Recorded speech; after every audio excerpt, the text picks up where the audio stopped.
immigration to Australia, refugees in America, the immigration patterns of white South Africans since the ANC took over the country in 1994 have been well documented.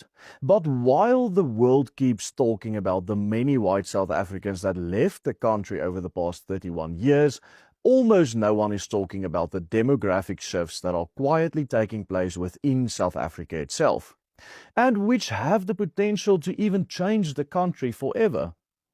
You see, in South Africa, the phenomenon of white flight has taken on a unique trajectory, and despite decades of mass immigration, the white population of this country simply is not disappearing.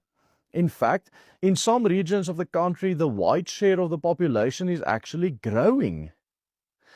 It is widely estimated that around 800,000 to 1 million white South Africans have left the country since 1994. This amounts to around 15% of the white population of this country.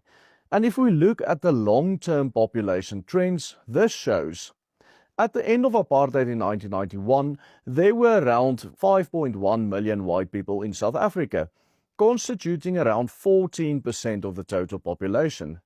At that time, white South Africans made up a larger share of the South African population than black Americans did in the United States of America.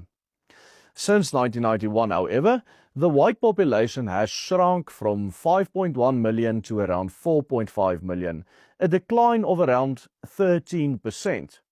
But the most fascinating part of this is that this decline is actually comparable to trends in many European countries, and even less than in many Eastern European and Central European nations. What is more, white people are concentrating in certain parts of the country to such an extent that these areas are actually becoming demographically whiter. Stay tuned, because in today's video I'm going to explain the full impact of a demographic shift that is completely reshaping South Africa, and yet which no one seems to be talking about in the media. The term white flight emerged in the American media in the late 50s and early 60s to describe a phenomenon they saw taking place in post-segregation, or we can even call it post-apartheid America. What demographers increasingly witnessed was that white families moved out of racially diverse urban areas to all white or nearly all white suburbs outside of the cities, which were mostly located far away from the city center, far away from the racial minorities. One important reason for this ongoing phenomenon is also related to school zones, as Caucasian Americans by large prefer ethnically homogeneous schools for their children, even when they don't want to say it.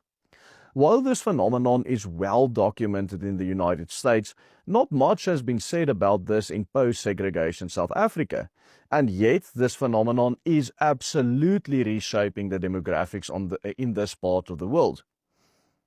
While it is true that the white South African population has shrunk by around 13% since 1994, this is actually less than how much the native populations of many European countries have shrunk.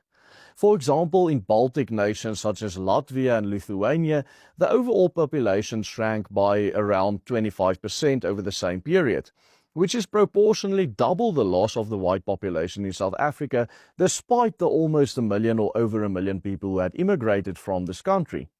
In the southeast of Europe, white populations are also dropping faster than in South Africa.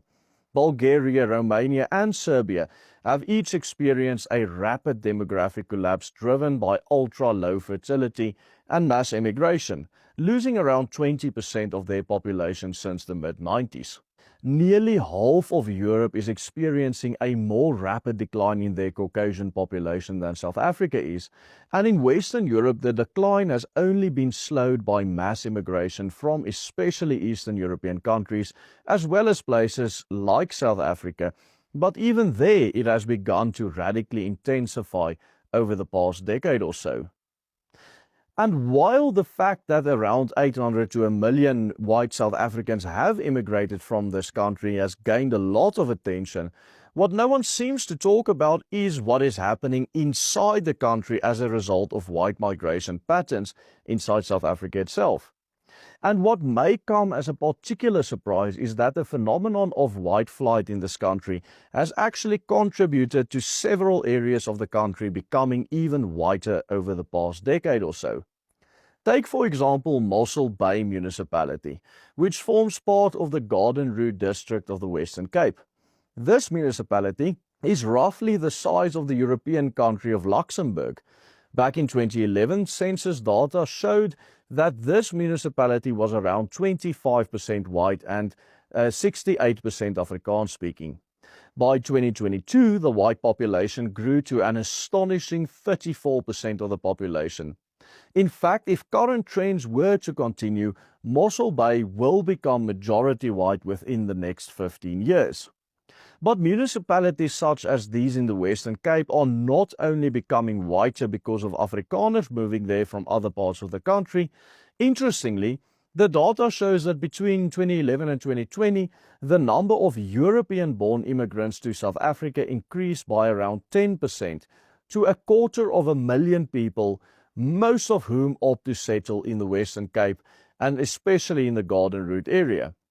And since then, the numbers have only exponentially increased even further, with European buyers also increasingly buying up high-value properties in the Western Cape as a whole.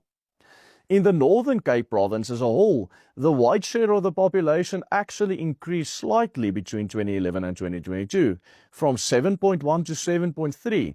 But what is even more significant is that in the Thembelihle local municipality, in which the town of Orania is located, the white share of the population increased from 13% to 20% over the same period, with the black population dropping from 15 to 13, and the colored or mixed population declining from 71 to 67. And this tendency is not only true in and around Orania or Mossel Bay, but also holds true for the northeastern part of Gauteng, in and around Pretoria. It is estimated that in little over 5 years from now, there will be around 1.2 million Afrikaners living in and around Pretoria, constituting more than half the population of the entire Afrikaner nation. The consequences of white flight and the demographic shifts being brought upon by white flight are immense for the political future for Afrikaners in this country. The fact of the matter is that the Afrikaner people in South Africa are still larger than many European nations, and if trends continue, we will, within a few decades, be the majority in municipalities that are comparable to those of smaller European nations. This demographic concentration of our people will need to be strategically taken into account in our quest for self-determination in the future. Regional political power can potentially follow regional demographic concentration. As Afrikaners concentrate in the Western Cape or the Garden Route and Gauteng in Pretoria, the Afrikaner portion of the South African economy will become even more geographically concentrated and internally connected, creating a stable economic foundation for communal autonomy, which in turn will be unmissable should there be any future political negotiations. In this sense, white flight in South Africa is much more than simply a story of retreat. It has the potential to become a story of strategic political reorganization, specifically in the Garden Route area and in Pretoria. In a recent video, we highlighted how the US has been following South Africa's footsteps when it comes to white flight, especially when it comes to forming gated communities, something that was unheard of in the US but is becoming now quite common there as it is in South Africa. You can check out that video by simply clicking on this link appearing on your screen right now. And remember to become a member of the Willem Petzer Group. Only with your support can we continue making these videos to change the hearts and minds of people. Simply follow the easy steps on the banner underneath me. Goodbye and God bless.